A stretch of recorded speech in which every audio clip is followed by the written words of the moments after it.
جب یہاں اس پارلیمنٹ میں جو لوگ بیٹھے ہیں اس کے ساتھ عوام کا کتنا تعلق ہے، کتنا رابطہ ہے، کتنا اس کو. اور ماشاءاللہ کراچی میں وہ ایک سروے رپورٹ بھی آئی ہے ہمارے کراچی میں، تو ماشاءاللہ 98% 99% ووٹ لوگوں نے نہیں ہے. یہ دنیا کی تاریخ میں کہیں نہیں ملتی. جناب اسپیکر، جو 35-36 جو مین پولنگ اسٹیشن ہیں 98-99% وہ ووٹ پڑتے ہیں، اور وہ یہاں بیٹھے ہیں کیبنٹ میں ماشاءاللہ. وہ کوئی وفاقی منسٹر ہے اور بڑا اس طرح جو نا کوٹ شوٹ پہنا ہوا ہے اور سمجھتے ہیں کہ ہم عوام کے نمائندے ہیں. تھوڑا شرم تو، کوئی حیات تو ہونی چاہیے، اس کو اندر تو کوئی ظرف ہونی چاہیے. اور پھر وہ جمہوریت کی بات کرتے ہیں، کہتے ہیں ہماری بہت تاریخ ہے، اور ناجائز سیٹوں پہ بیٹھے ہیں اور لیکچر دیتے ہیں اور جمہوریت کی لیکچر دیتے ہیں، اور پتہ نہیں لوکل گورنمنٹ کی کو کیسے ہونی چاہیے. تو ہمیں سمجھ نہیں ہے کہ کیسی نمائندگی اس پارلیمنٹ میں لوگ بیٹھے ہیں. آپ جو ہے نا، ہمیں ووٹ کا حق، ہم ووٹ ایک کو پڑتا ہے، اسمبلی میں دوسرا بیٹھتا ہے. تو ایسے میں کیسی ملک چلے گا؟ کیا اس دور میں امن و امان آئے گا؟ اور عدالتوں کی کیا صورتحال ہے؟ عدالتوں کی حال یہ کہ 26ویں اور 27ویں آئینی ترمیم کے بعد عدالتوں کے اوپر حکومتی کنٹرول اور ضبط بڑھ گیا ہے، اور حکومت جو ہے نا اپنی فیصلہ کرنا ہے کہ کس کو کتنی سزا دینی، کتنی سزا نہیں دینی ہے. لیکن الحمدللہ پاکستانیوں نے بھرپور طریقے سے کل کی جو ہماری یومیسیات تھی اس میں شرکت کی اور اس کو جو ہے نا کامیاب بنایا. مجھے اس پہ افسوس یہ ہے کہ پنجاب میں تو ایک فاشسٹ حکومت ہے، نہ وہ جلسے کرنے دیتی ہے، نہ وہ جلوس کرنے دیتی ہے، نہ وہ جمہوری کسی کا حق مانتی ہے. اور جس طرح اس دوران صرف کراچی میں 377 یہ صرف جو نا 3 MPO کے آرڈر نکلے اور لوگوں کو گرفتار کیا گیا. ہم نے کہا کہ ہم نے ٹرمپ کی بہت تعریفیں کی، اور کوئی کہتا ہے کہ اس کو نوبل انعام دینا چاہیے، اور نتیجہ یہ نکلا کہ انڈیا کے ساتھ انہوں نے 18% ٹیرف پہ جو ہے نا ایگریمنٹ کیا. ہمارے پاس 19% ہے. اور یورپی یونین کے ساتھ ان کی اس وقت انڈیا کی جو ایگریمنٹس ہو رہے ہیں، یہ ہمارے لیے بہت بڑا ایک چیلنج ہے، لمحہ فکریہ ہے. جی شکریہ. سب سے پہلے تو آج جو موضوع ہے جس پہ ہماری آج ڈیبیٹ ہے، ڈسکشن ہے، جو گزشتہ دنوں یہاں اسلام آباد ترلائی مسجد میں جو خودکش دھماکہ ہوا اور جس میں قیمتی جانیں ضائع ہوئیں اور ہمارے کافی بچے اور بوڑھے اور جوان وہ زخمی ہیں. میں خود ان کے پاس ہاسپٹل گیا ان کی بیمار پرسی کے لیے، اور اس کو جس حوصلے میں دیکھا، میں اس واقعے کی مذمت کرتا ہوں. اور افسوس اس بات کا ہے کہ مسلسل یہ واقعات ہو رہے ہیں. تقریباً اسپیکر صاحب یہ گزشتہ ایک ہفتے میں تقریباً 300 جانیں گئی ہیں، اور بلوچستان میں جو انتہائی افسوسناک واقعات ہوئی، ہمارے صوبے میں جو انسرجنسی جاری ہے روزانہ کے حساب سے ہوتے اور یوں ہوا، تو یہ انتہائی قابل مذمت ہے. جس کی کتنی مذمت کی جائے کم ہے. لیکن سوال یہ ہے کہ یہ مسلسل واقعات ہو رہے ہیں، مسلسل ہم یہاں ڈسکشن کر رہے ہیں، ڈیبیٹ کر رہے ہیں، اور ہمارے آپس میں یہاں قراردادیں پاس کرتے ہیں، لیکن عملاً کوئی نتیجہ نہیں ہوتا. اور افسوس اس بات کا بھی ہے کہ یہ پارلیمنٹ بنیادی طور پر پالیسی کا مرکز اور محور ہے. آپ دیکھیں کہ جو پیس بورڈ میں فیصلہ ہوا، اس میں بھی اس پارلیمنٹ کو اعتماد میں نہیں لیا گیا. جو اس وقت وار اور ٹیرر کے حوالے سے، اور خاص کر جو دہشت گردی کے حوالے سے جو پالیسی بنائی جا رہی ہے، اور جو صوبائی اسمبلی ہماری صوبے کی جو ریزولوشنز ہیں، وہ ریزولوشن پہ بھی کوئی عمل درآمد نہیں ہو رہا. حتیٰ یہ کہ وہاں جو قومی جرگی ہوئی جس میں تمام سیاسی پارٹیوں کی نمائندگی تھی، اس ریزولوشن کو بھی خاطر میں نہیں لایا گیا. سوال یہ ہے کہ اس ملک کے مستقبل کی فیصلے کہاں ہوں گے؟ اس پارلیمنٹ کے بارے میں ہمیں شدید تحفظات بھی ہے، اور سمجھتے ہیں کہ یہ پارلیمنٹ 47 کا پیداوار ہے. لیکن اس کے باوجود جو بھی ہے، جیسے بھی ہے، پھر بھی اس کو تو جتنی بھی پالیسی ہو کم از کم یہاں تو لے کے ڈسکشن کرنی چاہیے. اس لیے ہمیں جب تک اب روٹ کاز جو اس کی بنیادی مسئلہ ہے جہاں سے یہ جنریٹ ہوتا ہے اس کو آپ ایڈریس نہیں کریں گے تب تک اس مسئلے کا حل نہیں ہے. جناب اسپیکر، اس وقت آپ کی پوری بارڈرز پہ جتنے آپ کے افغانستان ہو گیا اور انڈیا کے ساتھ تو آپ کی ایک حالت جنگ میں ہے، لیکن باقی بھی جو ہمارے پڑوسی ممالک ہیں اس کے ساتھ ہمارے تعلقات اچھے نہیں ہیں. سب سے پہلے ہمیں جو ضرورت ہے کہ ہم اپنی ریجنز میں کم از کم اپنے تعلقات تو ریوزٹ کریں. آپ پالیسی بنائیں اور پالیسی بھی تمام پولیٹیکل پارٹیز کو آن بورڈ کریں، اس کی ڈسکشن کریں.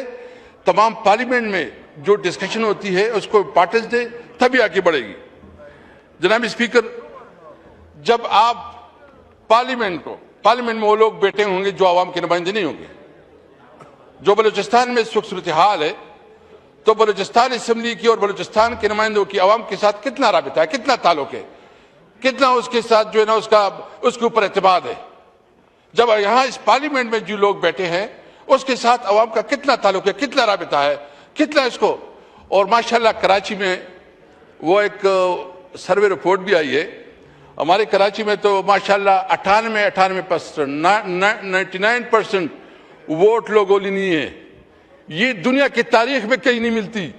جناب اسپیکر، جو 35-36 جو مین پولنگ اسٹیشن ہیں 98-99% وہ ووٹ پڑتے ہیں، اور وہ یہاں بیٹھے ہیں کیبنٹ میں. ماشاءاللہ وہ کوئی وفاقی منسٹر ہے اور بڑا اس طرح جو نا کوٹ شوٹ پہنا ہوا ہے اور سمجھتے ہیں کہ ہم عوام کے نمائندے ہیں. تھوڑا شرم تو، کوئی حیات تو ہونی چاہیے، اس کو اندر تو کوئی ظرف ہونی چاہیے. اور پھر وہ جمہوریت کی بات کرتے ہیں، کہتے ہیں ہماری بہت تاریخ ہے، اور ناجائز سیٹوں پہ بیٹھے ہیں اور لیکچر دیتے ہیں اور جمہوریت کی لیکچر دیتے ہیں، اور پتہ نہیں لوکل گورنمنٹ کی کو کیسے ہونی چاہیے. تو ہمیں سمجھ نہیں ہے کہ کیسی نمائندگی اس پارلیمنٹ میں لوگ بیٹھے ہیں. جناب اسپیکر، میں ایک دوسری بات بھی کرتا ہوں کہ ہم نے کل 8 فروری کو پورے ملک میں یوم سیاہ منایا، اور میں شکر گزار ہوں کہ پورے پاکستان میں، خاص کر خیبر پختونخوا، بلوچستان اور سندھ میں بھی کافی حد تک، اور پنجاب میں بھی بہت ٹھیک ٹھاک جو ہے نا لوگ نکلے. ہم نے پرامن احتجاج کیا، کوئی پتھر نہیں پھینکا، کوئی کہیں جو ہے نا زبردستی گاڑی نہیں روکی، کہیں دکان زبردستی نہیں بند کیا. لیکن الحمدللہ پاکستانیوں نے بھرپور طریقے سے کل کی جو ہماری یوم سیاہ تھی اس میں شرکت کی اور اس کو جو ہے نا کامیاب بنایا. مجھے اس پہ افسوس یہ ہے کہ پنجاب میں تو ایک فاشسٹ حکومت ہے، نہ وہ جلسے کرنے دیتی ہے، نہ وہ جلوس کرنے دیتی ہے، نہ وہ جمہوری کسی کا حق مانتی ہے. اور جس طرح اس دوران صرف کراچی میں 377 یہ صرف جو نا 3 MPO کے آرڈر نکلے لوگوں کو گرفتار کیا گیا. مور دین 400 لوگوں کو گرفتار کیا گیا. کل ہمارے ایک MNA ہے فہیم خان، جو یہاں گزشتہ اس MNA رہا ہے، اس کو بھرپور تشدد کیا گیا. ہمارے کراچی کے صدر راجہ اظہر کے اوپر تشدد کیا گیا. اور کوئی جانو ہے کہ جانور ہے کہ کوئی SP ہے، پتہ نہیں کوئی فدا جانو یا کوئی جانور مانور ہے، وہ اس کا جو ہے نا اس نے تشدد کیا ہے اور فزیکلی تشدد خود کیا ہے. یہ دیکھیں، کوئی آپ نے اگر ہم نے کوئی توڑ پھوڑ کی، کوئی روڈ بلاک کی، کوئی اس قسم کا کام کیا تو پھر آپ کریں. ہم نے تو کوئی توڑ پھوڑ بھی نہیں کی. ہمیں کیا اس ملک میں جمہوریت ہمارا حق نہیں ہے؟ کہ کیا پاکستانی کی حیثیت سے ہم یہ حق نہیں رکھتے کہ ہم یہاں جلسے جلوس کریں؟ ہم نے تو اپنا احتجاج کرنا ہے. ہمارا ووٹ کا حق، ہمارا ووٹ پہ ڈاکہ ڈالا گیا ہے، ہمارے ووٹ کو چوری کیا گیا ہے، ہم سے ہمارا مینڈیٹ چوری کیا گیا ہے. اور یہ ہم سے نہیں کیا گیا ہے، ہر پاکستانی کی ووٹ کو تذلیل کی گئی ہے. پاکستانیوں سے پاکستانی ووٹ چھینا گیا ہے، ہر پاکستانی سے ووٹ کا حق چھینا گیا ہے. اس صورتحال میں ہر پاکستانی کی ضرورت ہے کہ وہ جمہوریت کے لیے، وہ ملک میں صحیح ڈیموکریسی کے لیے، وہ رول آف لا کے لیے، قانون کے لیے، وہ ملک میں آزاد عدلیہ کے لیے وہ اٹھے. آپ جو ہے نا، ہمیں ووٹ کا حق، ہم ووٹ ایک کو پڑتا ہے، اسمبلی میں دوسرا بیٹھتا ہے. تو ایسے میں کیسے ملک چلے گا؟ کیا اس دورے میں امن و امان آئے گا؟ اور عدالتوں کی کیا صورتحال ہے؟ عدالتوں کی حال یہ کہ 26ویں اور 27ویں آئینی ترمیم کے بعد عدالتوں کے اوپر حکومتی کنٹرول اور ضبط بڑھ گیا ہے. اور حکومت جو ہے نا اپنی فیصلہ کرنا ہے کہ کس کو کتنی سزا دینی کتنی سزا نہیں دینی ہے. میں صرف پیپل پارٹی سے اس موقع پوچھنا چاہتا ہوں کہ دیکھیں آپ تو جمہوریت کی چیمپئن ہیں. جو کراچی میں ہوا یہ آپ کی ایما پہ ہوا؟ کیا کراچی میں جو ہوا یہ آپ کے مشورے سے ہوا؟ آپ کی حکومت ہے, آپ کا چیف منسٹر ہے, اور ہمارے لوگوں کے ساتھ جو تشدد اور ظلم ہوا ہم ان کی بھرپور مذمت کرتے ہیں.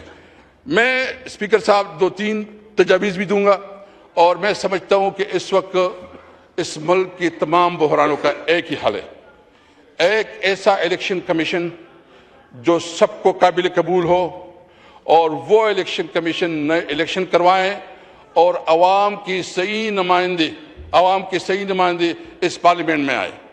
دوسری جو آپ کی جو فارن پالیسی ہے اس کے اوپر آپ پورا ڈیبیٹ کریں, ڈسکس کریں. پچھلے دن بھی کہا تھا, ہم نے کہا کہ ہم نے ٹرمپ کی بہت تعریفیں کی, اور کوئی کہتا ہے کہ اس کو نوبل انعام دینا چاہیے, اور نتیجہ یہ نکلا کہ انڈیا کے ساتھ انہوں نے 18% ٹیرف پہ جو ہے نا ایگریمنٹ کیا, ہمارے پاس 19% ہے. اور یورپی یونین کے ساتھ ان کی اس وقت انڈیا کی جو ایگریمنٹس ہو رہے ہیں یہ ہمارے لیے بہت بڑا ایک چیلنج ہے, لمحہ فکریہ ہے کہ کیا ہم نے جو اتنی ٹورز کی, اتنے لوگ آ رہے ہیں, اتنے لوگ جا رہے ہیں, دنیا کی ٹورز ہو رہے ہیں, کیا ہم نے کتنا جو ہے نا ایگریمنٹس کی, ہمارے ایکسپورٹ کتنے بڑے ہیں, مہنگائی میں کتنی فرق آیا ہے.